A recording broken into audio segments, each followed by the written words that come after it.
Kita tidak tahu arahnya kemana. Rahasianya apa? Yang kita lihat hanya realita bahwa begitu banyak orang yang kena, begitu banyak orang yang sakit, begitu banyak orang yang tertimpa dalam keadaan kehilangan pekerjaan, perekonomian menjadi susah. Tapi realita yang sesungguhnya tetap ada di ilmu Allah, ada pada ilmu Allah Subhanahu wa Ta'ala. Dan oleh karenanya, apapun yang ada kita syukuri bahwa Allah begitu cinta dan kasih kepada kita. Alhamdulillah Rabbil Alamin. Salawat dan salam kepada junjungan kita, qudwa kita, uswa kita, tauladan sejati kita, Muhammad sallallahu alaihi wasallam, yang telah diutus untuk memperjuangkan dengan segala daya sehingga iman dan Islam ini sampai kepada kita. Koneksi kita, hubungan kita kepada Rasulullah bukan hubungan apa-apa kecuali hubungan batin, iman.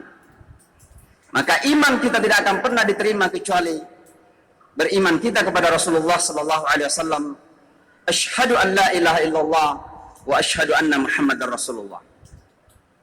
Kita cinta kepada Rasulullah bukan karena hubungan darah. Walaupun kita cinta kepada mereka yang taat dari kalangan keturunan Rasulullah sallallahu alaihi wasallam. Kita cinta kepada Rasulullah bukan karena hubungan ras atau hubungan nasionalitas dalam bahasa yang berbeda. Tapi cinta kita adalah cinta iman, cinta hati. Maka ketika ada yang merendahkan Rasulullah, ada yang menghina Rasulullah seperti yang terjadi di Perancis, maka bagi kita umat Islam itu sekaligus adalah ujian iman.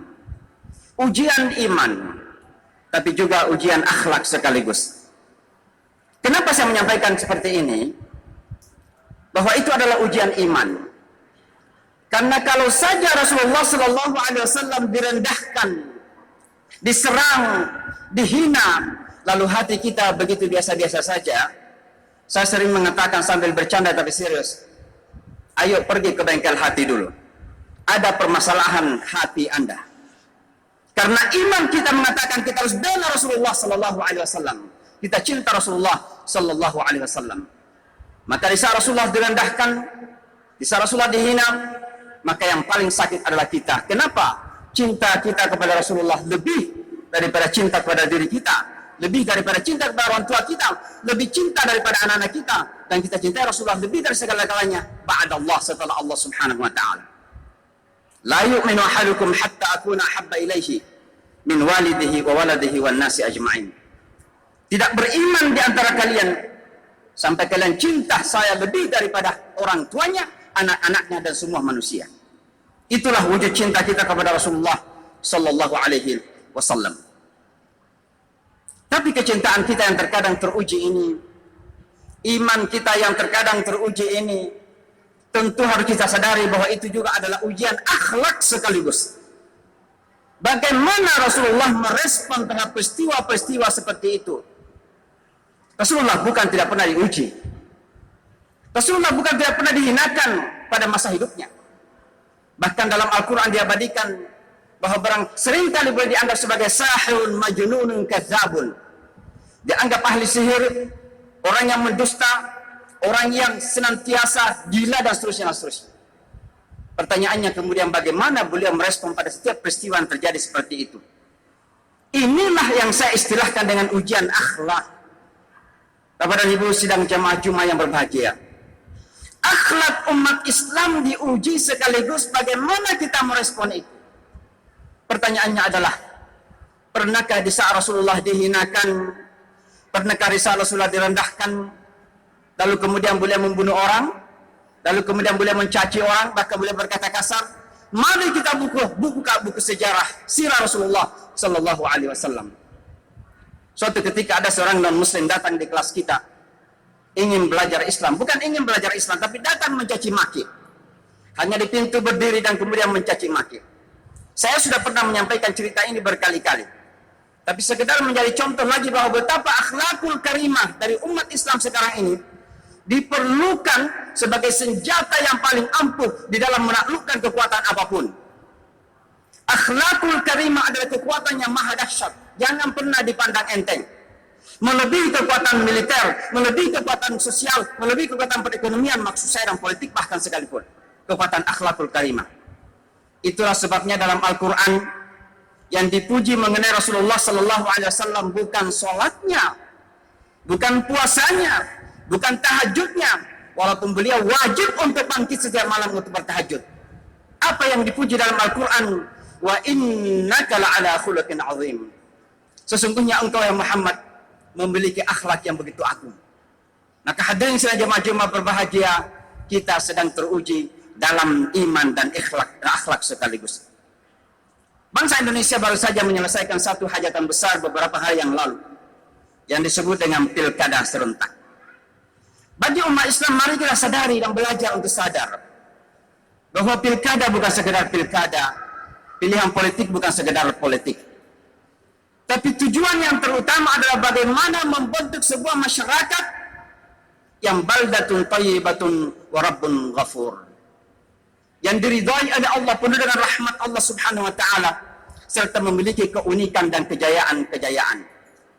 Maka kita di Makassar, di Sulawesi Selatan, putra bangsa, putra daerah ini telah melakukan tugas dengan baik. Harapan kita ke depan bahwa insya Allah bangsa Sulawesi Selatan dan Makassar ini akan menjadi daerah unggulan. Daerah unggulan tidak saja dalam bentuk kekuatan perekonomian, hebat dalam perpolitikan, hebat secara ekonomi, financial, tapi juga dalam bentuk integritasnya. Itulah sebabnya kalau kita melihat Al-Quran, untuk membentuk apa yang disebut dengan masyarakat yang diridhai oleh Allah Subhanahu wa taala ini, ada beberapa poin singkat yang saya ingin sampaikan. Yang pertama adalah harus ada kesadaran dari umat dan bangsa ini untuk kembali menghubungkan antara langit dan bumi. Kenapa? Keberkahan dalam pandangan Islam tidak bisa dipisahkan antara keberkahan samawi dan keberkahan bumi. Di saat kita ingin membangun negara, di saat kita ingin membangun daerah dengan menjadi Superman karena hebat dalam perekonomian, militer, apa saja, tapi lupa keberkahan dari langit, maka pada akhirnya akan menjadi sia-sia. Itu sebabnya Al-Quran mengingatkan, walau amana ahlul qura wattaqau la fatahna alaihim barakatin minas sama'i wal ard. Kalau seandainya penduduk negeri itu beriman dan bertakwa, maka sungguh kami Allah akan turunkan berkah dari langit dan dari bumi. Yang pertama disebutkan adalah langit. Kenapa? Menjadi prasyarat kemakmuran bumi ini ketika hati kita makmur dalam hubungan kepada Allah Subhanahu wa taala.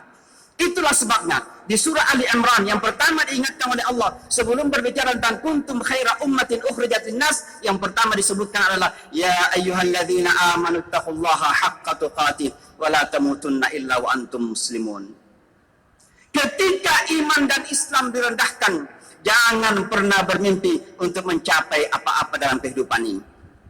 Turki begitu lama ingin menjadi Eropa, tidak pernah jadi Eropa, sampai Allah berkahi pemimpin yang sadar samawi, yang sadar akan Allah Subhanahu wa taala.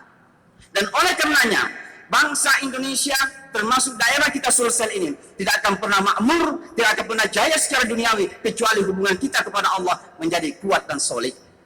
Ya ayyuhalladzina amanu taqullaha haqqa tuqatih wa la tamutunna illa wa antum muslimun. Ini yang pertama. Ada koneksi erat antara keberkahan langit dan bumi. Yang kedua, wa'tasimu bihablillahi jami'a. Tentu ketika menghadapi pilkada atau pilihan politik yang lain, ada rasa masing-masing sehingga terjadi ijtihad politik. Ada pertimbangan-pertimbangan. Saya milih ini karena pertimbangan saya begitu. Saya milih itu karena pertimbangan saya begini. Wajar, apalagi negeri kita menganut sistem demokrasi. Wajar. Tapi satu hal yang harus kita sadari, hadirin sekalian jamaah berbahagia, bahwa kita memiliki dasar yang sama. Apa dasar yang sama itu? Sama-sama ingin memajukan, menjadikan daerah kita menjadi daerah yang baik. Dan oleh karenanya, begitu pesta ini selesai, mari kita kembali bersama-sama. Kenapa? Al-Quran mengingatkan, tidak ada yang akan bisa kita capai kecuali persatuan, kesatuan dan kebersamaan itu. Wa'tasimu bihablillahi jami'an wa la tafarraqu. Ini yang kedua harus kita sadari. Maka jangan lagi umat ini tercabik-cabik karena perbedaan pandangan politik. Kalau tidak mau berbeda dalam pandangan politik, janganlah menganut demokrasi. Ambil saja sistem yang lain.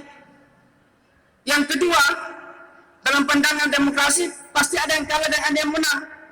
Dan oleh karenanya kalau kita sudah sepakat bahwa sistem yang kita anut adalah demokrasi, maka mari kita siap menang dengan tawadu dan kita siap kalah tanpa harus marah dan frustrasi. Tapi kembali merajut kebersamaan dan kesatuan serta persatuan itu.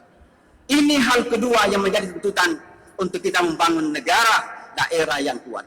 Tentu yang ketiga adalah harus kita membangun apa yang saya sebut dengan social sensitivity, sensitivitas sosial. Itulah yang diistilahkan dalam Al-Quran.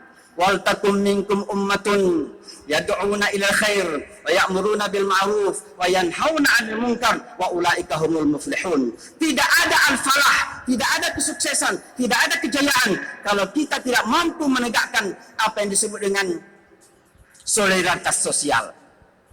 Yang namanya amar ma'ruf nahi munkar bukan sekedar mengobrak-abrik penjual alkohol, itu harus. Karena yang namanya kemungkaran tidak boleh merajalela di daerah kita. Tapi ternyata al-ma'ruf al-munkar itu luas pengertiannya. Termasuk penegakan hukum, itu bagian dari amar ma'ruf nahi munkar. Termasuk memerangi kemiskinan, itu amar ma'ruf nahi munkar. Termasuk memerangi kebodohan, itu amar ma'ruf nahi munkar. Dan oleh karenanya, selama umat ini tidak sadar akan tanggung jawab sosial seperti itu, yang namanya bangsa yang kuat tidak akan pernah tercapai. Dan oleh karenanya mari kita membangun kesadaran sosial. Dalam Islam itu ada kehidupan private. Tapi kehidupan private kita itu juga terkoneksi, terhubungkan dengan kepentingan orang lain di sekitar kita. Suatu ketika Allah Subhanahu wa taala mengutus malaikat untuk menghancurkan sebuah perkampungan, sebuah kota. Begitu malaikat sampai di kota itu, lihat ada seorang kiai, ahli zikir, ulama besar sedang berzikir. Malu rasanya malaikat untuk menghancurkan kampung tersebut. Kembali kepada Allah, dia kata, oh, ada yang berzikir ya Allah. Apa kata Allah? Hancurkan dulu dia. Kenapa? Dia sadar Tuhan, tapi tidak punya kesadaran sosial. Kebobrokan terjadi di sekitarnya, kemiskinan, kebodohan, tapi dia tidak sadar untuk merubah itu. Maka umat Islam harus menjadi agen perubahan. Itulah yang disebut dengan amar ma'ruf wa nahi munkar. Mudah-mudahan Allah menguatkan kita, senantiasa memberikan hidayah kepada kita. Kita berdoa mudah-mudahan daerah kita menjadi daerah unggulan, kuat insyaallah. Aku qouli hadza wa astaghfirullah fastaghfiru la'allaha sa'atu ijabah.